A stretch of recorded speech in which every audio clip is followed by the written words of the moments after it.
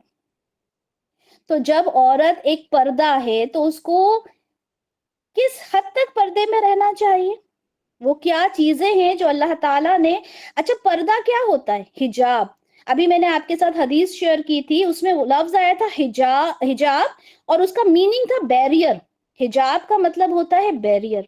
ہر بری سوچ، ہر بری نظر، ہر بری چیز سے آپ کو ایک بیریئر مل جاتا ہے، آڑ مل جاتی ہے، پروٹیکشن مل جاتا ہے، آپ کی حفاظت ہوتی ہے. دیٹ از اے حجاب. انشاءاللہ اس پر بھی ڈیٹیل میں ہم بات کریں گے، بہت زیادہ اور بہت ساری انشاءاللہ باتیں کریں گے. اچھا دیکھیں یہاں پر اللہ تعالیٰ نے دور جاہلیت کے بارے میں کیا کہا. سورہ احزاب میں اللہ تعالیٰ فرماتے ہیں وَقَرْنَ، اور قرار پکڑو یعنی رہو کہاں پر، فی بیوتکن، اپنے گھروں میں، قرار پکڑو اپنے گھروں میں، ولا تبرجنا، اور بن ٹھن کر نہ نکلو. کہاں نہ نکلو؟ باہر نہ نکلو. کس طرح نہ نکلو؟ تبرج الجاہلیہ، جاہلیت کے زمانے کی طرح بناو سنگار کر کے باہر نہ نکلو. انشاءاللہ ہم دیکھیں گے کہ وہ بناو سنگار کے کیا ریزنز ہوتے تھے، اور عورت کی وہ بناو سنگار کی جو ڈیفینیشن تھی وہ کیا تھی دور جاہلیت میں. لیکن یہ دیکھیں کہ اللہ تعالیٰ نے بن ٹھن کے تیار ہو کے نکلنے کو کیا کہا ہے کہ دور جاہلیت کی طرح بن ٹھن کے نہ نکلو. اب یہ سوال اگر میں آپ سے کروں کہ کیا آج کی عورت بن ٹھن کے نکلنا جاہلیت کی نشانی سمجھتی ہے یا اپنے آپ کو ماڈرن ہونے کی؟ بتائیں.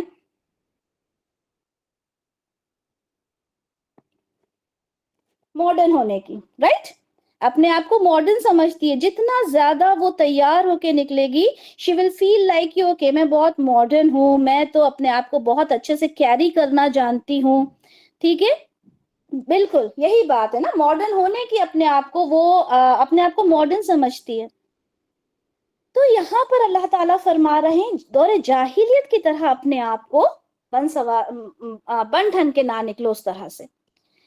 اچھا دیکھیں یہ تو ہو گیا عورت کا لٹرل میننگ، ہم نے دیکھ لیا قرآن میں، ہم نے سورہ احزاب سے بھی اس کو دیکھا. اب ہم دیکھتے ہیں عورت کی تخلیق کے بارے میں. پھر وہی بات سورہ نساء میں جو ہم نے کہا کہ اللہ تعالیٰ نے جس طرح سے فرمایا کہ جو ایک عورت ہے وہ جو اس کی جو پیدائش ہوئی اس کے بارے میں اللہ تعالیٰ کیا کہتے ہیں؟ خلق منہا زوجہا، اور اسی سے پیدا کیا اس کے پارٹنر کو. من، آپ لوگوں نے گرامر میں پڑھا ہوگا من کا مطلب کیا ہوتا ہے؟ کسی کو پتا ہے من کا مطلب کیا ہوتا ہے؟ سے. Very good Dania. سے افشا، سے ہے نا، فرام جس کو ہم بولتے ہیں سے. تو اسی سے، منہا یعنی اسی سے. اور ہا کس کا صیغہ ہوتا ہے؟ ہا کس کا صیغہ ہوتا ہے؟ کس کا وہ ہوتا ہے؟ ہا مطلب اسی سے. ٹھیک ہے، اور ہا کس کے لیے ہوتا ہے؟ مؤنث کے لیے ہوتا ہے. اب یہاں پہ کون سا مؤنث یوز کیا گیا ہے؟ نفس کے لیے. ٹھیک ہے، نفس کیا ہوتا ہے؟ آپ لوگ سب جانتے ہوں گے کہ مؤنث ہوتا ہے نفس. ٹھیک ہے، تو یہاں پر مؤنث کے لیے اس لیے یہاں پہ زوجہا آیا، یعنی اسی نفس سے عورت کو پیدا کیا گیا. کون سا نفس تھا وہ؟ کس نفس سے عورت کو پیدا کیا گیا؟ بتائیے. آدم علیہ السلام. ویری گڈ افشا. دانیہ میں کنفیوژن ہوتا ہے. شگفتہ جی ویری گڈ. کس سے پیدا کیا گیا؟ آدم علیہ السلام سے. ٹھیک ہے، کہ آدم علیہ السلام سے یہ بات کہی جاتی ہے کہ آدم علیہ السلام کی پسلی سے بی بی حوا کو پیدا کیا گیا. جیسے کہ ہم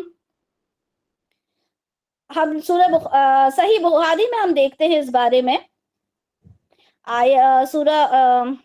صحیح بخاری کی حدیث ہے 3331، جس میں رسول اللہ صلی اللہ علیہ وسلم نے فرمایا کہ عورتوں کے بارے میں میری وصیت کا ہمیشہ خیال رکھنا، کیونکہ عورت پسلی سے پیدا کی گئی ہے. عورت کی تخلیق کے بارے میں آتا ہے کہ عورت جو ہے وہ پسلی سے پیدا کی گئی ہے. پسلی میں بھی بالکل جو سب سے زیادہ ٹیڑھا اوپر کا حصہ ہوتا ہے وہاں سے اس کو پیدا کیا گیا ہے. آگے بھی ہے حدیث، لیکن ہمارا ابھی صرف اتنا ہی ہمیں لینا تھا اس میں سے موضوع کہ عورت کی تخلیق کی اگر بات کی جاتی ہے تو عورت کو جو اس آیت کی بھی تفسیر میں یہی کہا جاتا ہے کہ آدم علیہ السلام کی پسلی سے اسے پیدا کیا گیا۔ مسند احمد کی 7128 اور 7130 میں بھی ہمیں یہی ملتا ہے کہ عورت پسلی سے پیدا کی گئی ہے، ٹھیک ہے؟ اگر تم اس کو سیدھا کرنا چاہو گے تو اس کو توڑ ڈالو گے، کیونکہ وہ ٹیڑھی پسلی سے پیدا ہوئی، اس لیے اس کے ساتھ حسن سلوک کرو، اچھے سے اس کے ساتھ پیش آؤ۔ تو یہ اس کے تخلیق کے بارے میں۔ تو یہاں پر ہم نے یہ دیکھا کہ ایک عورت کا میننگ کیا ہوتا ہے۔ سیکنڈ ہم نے یہ دیکھا کہ اس کی جو تخلیق ہے وہ کیسے ہوئی۔ ہم نے دو چیزیں الحمدللہ یہاں پر دیکھی۔ اب ہمارا جو مین ہم جس ٹاپک کو لے کر آج چل رہے ہیں، جس پر ہم نے بات کرنی ہے، وہ یہ ہے کہ جاہلیت کے وقت میں عورت کی حیثیت کیا تھی۔ اللہ تعالیٰ نے سورہ انعام کی آیت نمبر 139 میں اس بارے میں کہا ہے کہ جاہلیت میں عورت کا کیا مقام تھا، اس کے بارے میں کہا ہے۔ وقالو، اور وہ کہتے ہیں، کون؟ یعنی دور جاہلیت میں جو لوگ تھے وہ کہتے ہیں، معافی بطونی، یعنی جو کچھ بطن میں ہے، پیٹ میں ہے، حاذل انعام، یعنی مویشی کے پیٹ میں جو بھی کچھ ہے، یعنی اگر وہ پریگننٹ ہے، جو اس مویشی کے پیٹ میں ہے، خالصۃ لذکورنا، وہ خالصتاً کس کا ہوگا؟ ذکورنا، نا کا کیا صیغہ ہوتا ہے؟ نا کا بتائیں؟ ہم، جی، ہمارے ذکور، یعنی ہمارے مردوں کے لیے ہے۔ یعنی ایک جو بھی گائے مویشی جو بھی ہے، اس میں سے جو بھی بچہ پیدا ہوگا وہ صرف ہمارے آدمیوں کے لیے خالص ہے۔ وَمُحَرَّمٌ، اور حرام کر دیا گیا، عَلَىٰ أَزْوَاجِنَا، ہماری عورتوں کے لیے۔ اب دیکھیں کتنا عورت کو حقیر سمجھا گیا کہ اگر ایک بچہ پیدا ہوتا ہے مویشی کا تو اس پر حق صرف اور صرف آدمی کا ہوگا، عورت کا اس پر کوئی حق نہیں ہوگا۔ آپ تصور کرتے جائیے گا، ابھی تو ہم نے شروعات کی ہے دور جاہلیت کو، آپ تصور کرتے جائیے گا کہ عورت کہاں تھی۔ آج ہم جو بالکل اطمینان سے ہمارا جو ڈائٹ ہوتا ہے، ہمارا جو ڈائٹ پلان بنتا ہے، اس میں ہم کچھ نہیں سوچتے۔ یہاں پر کہہ دیا گیا کہ وہ صرف مردوں کا ہوگا، ہماری عورتوں پر اس کا کوئی حق نہ ہوگا۔ اس کے بعد فرمایا گیا کہ ہاں، اگر اس میں سے مردہ بچہ پیدا ہوتا ہے، مرا ہوا بچہ پیدا ہوتا ہے، تو سب اس میں سے حصے دار ہوں گے۔ یہ چیز اللہ تعالیٰ نے خود کوٹ کی ہے کہ دیکھیں یہ مقام تھا ایک عورت کا دور جاہلیت میں۔ اس کے بعد یہ تو بہت ایک معمولی سی بات ہے، اس کے بعد ہم آگے بڑھتے جائیں گے اور ہم دیکھیں گے کہ ایک بیٹی کا پیدا ہونا، اسلام سے پہلے ایک بیٹی کا پیدا ہونا باعث ذلت کا سبب ہوا کرتا تھا۔ اگر کسی کے یہاں بیٹی پیدا ہوتی تھی تو وہ پریشان ہو جاتا تھا، وہ اپنا منہ چھپا کے پھرتا تھا اور حیران سوچتا تھا کہ میں کیا کروں، کہاں چھپ جاؤں، اس بچی کو کیا تو میں دفن کر دوں، ٹھیک ہے، یا پھر ذلت کے ساتھ میں اس کو پالوں، یعنی ذلت کے ساتھ تو یہ پل سکتی ہے، نہیں تو پھر میں اس کو دفن کر دوں۔ اور یہ بات ہمیں قرآن سے ملتی ہے الحمدللہ۔ سورہ نحل کی آیت نمبر 58-59 میں ہمیں ملتا ہے، وَإِذَا بُشِّرَ، اور جب خوشخبری دی جاتی ہے، احدہم، ان کو، ان میں سے کسی ایک کو، بالانثیٰ، بیٹی کی، ظلّ، تو وہ ہو جاتا ہے، وجہہ، یعنی کیا ہو جاتا ہے؟ اس کا چہرہ ہو جاتا ہے، مسودہ، کیا ہو جاتا ہے؟ اس کا چہرہ سیاہ پڑ جاتا ہے، وَهُوَ کظیم، اور وہ غصہ ہو جاتا ہے، اور پھر کیا ہوتا ہے؟ یتوارا، اور وہ چھپتا پھرتا ہے، من القومی، اپنی قوم سے۔ اب سوچیں بیٹی کے پیدا ہونے پر وہ آدمی چھپتا پھرتا ہے اپنے قوم سے، من سوئی، کس طرح سے؟ برائی سے، ڈر سے چھپتا پھرتا ہے، ما بشر بھی، جو خوشخبری اسے سنائی گئی تھی اس کے لیے تو وہ ایک بری خبر تھی، اور وہ چھپتا پھرتا ہے کہ میں کہاں چھپ جاؤں اپنی قوم سے۔ ایمسکہ، یا اس کو رکھ لوں، علی ہونن، رسوائی کے ساتھ، کیا میں اسے رسوائی کے ساتھ رکھ لوں، اسے پال لوں؟